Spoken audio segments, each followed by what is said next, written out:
Le cancer du sein est une terrible maladie qui fait beaucoup de victimes chez les femmes. Il est temps que ça s'arrête. Bonjour, je suis Lamine Yaro, fils d'une femme victime du cancer du sein.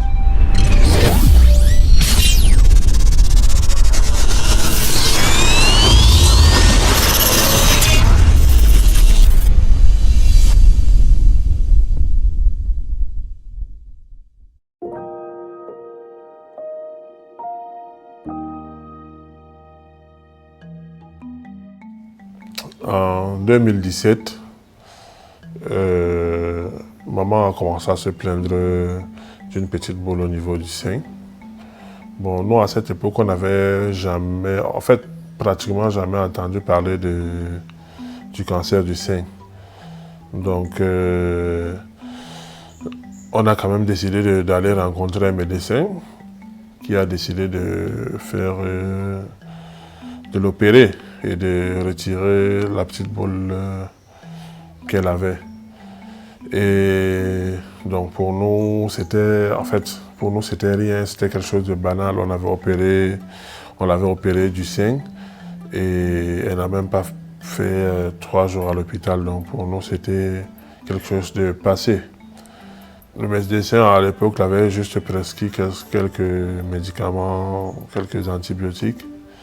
Et peut-être 5 mois plus tard, elle a encore commencé à se plaindre du même problème.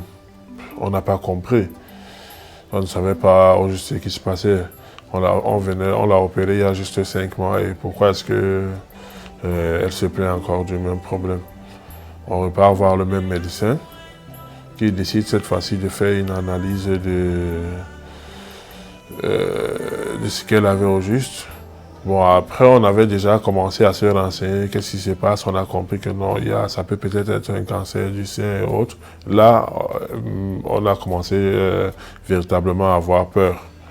Il a réopéré de nouveau, et puis il a pris cette chaise, il a dit qu'on devait faire des analyses.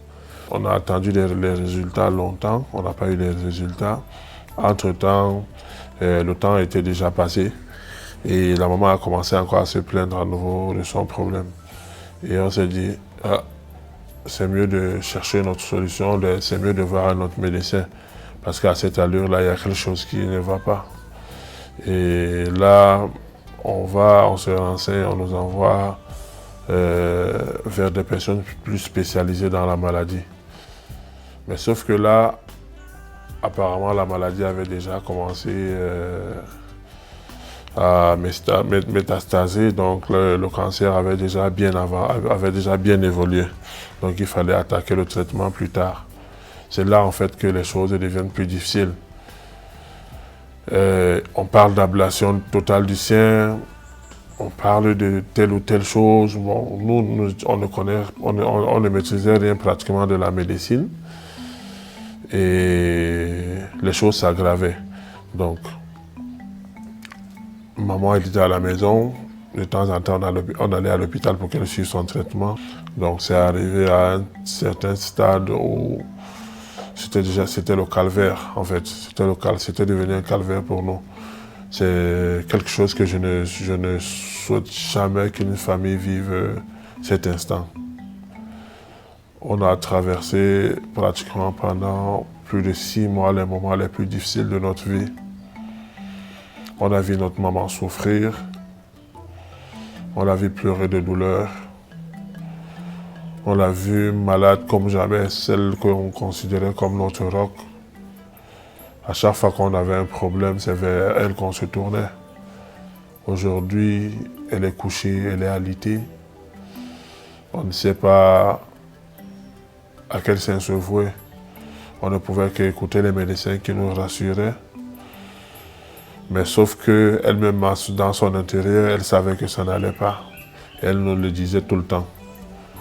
Et vous savez, en tant que fils, en tant qu'enfant, vous ne pouvez jamais croire, vous ne pouvez jamais accepter que celle qui vous a porté, celle qui vous a fait grandir, celle qui vous a toujours soutenu, à un moment donné, va partir, elle va vous lâcher. À chaque fois qu'on venait la voir le matin, quand elle nous souriait, on se disait « Ah, ça y est ». Elle nous a souri, ça va aller. Mais malheureusement, la maladie s'empirait. La maladie s'empirait jusqu'au jour, je me souviens de ce jour comme si c'était hier, en plein mois de juin. Donc, c'était dans la nuit. Elle nous avait d'abord fait appel en journée. Elle a appelé tous nos frères et sœurs. Elle a dit qu'elle voulait nous parler. Et toute la famille était réunie. Et elle nous a donné des conseils. Et moi, je ne pouvais pas supporter en fait de la voir en train de partir. Donc j'ai décidé même de quitter la salle et partir. Et quelques minutes plus tard, on m'appelle pour me demander où est-ce que je suis. Quand on m'a appelé, j'ai compris que maman était partie. Depuis ce jour, j'ai essayé d'apprendre plus sur la maladie. Qu'est-ce que cette maladie qui détruit l'homme, qui change l'aspect de l'homme, qui fait souffrir l'homme. J'ai commencé à me renseigner sur la maladie et je me suis dit, ce que nous avons vécu là, je vais essayer de faire le maximum d'efforts, même si peut-être on n'a pas assez de moyens pour le faire, mais essayer de faire ce qu'on appelle la sensibilisation. Parce que c'est vraiment pénible de vivre avec quelqu'un qui a eu un cancer, le cancer du sein. Je fais cette vidéo aujourd'hui pour recommander à toutes les femmes d'aller se faire dépister. Car aussitôt on découvre la maladie en vous, plus vite on peut vous faire soigner. Je ne souhaite à personne de vivre ce que ma famille et moi avons vécu. C'était Lamine Yaro, fils d'une victime du cancer du sein.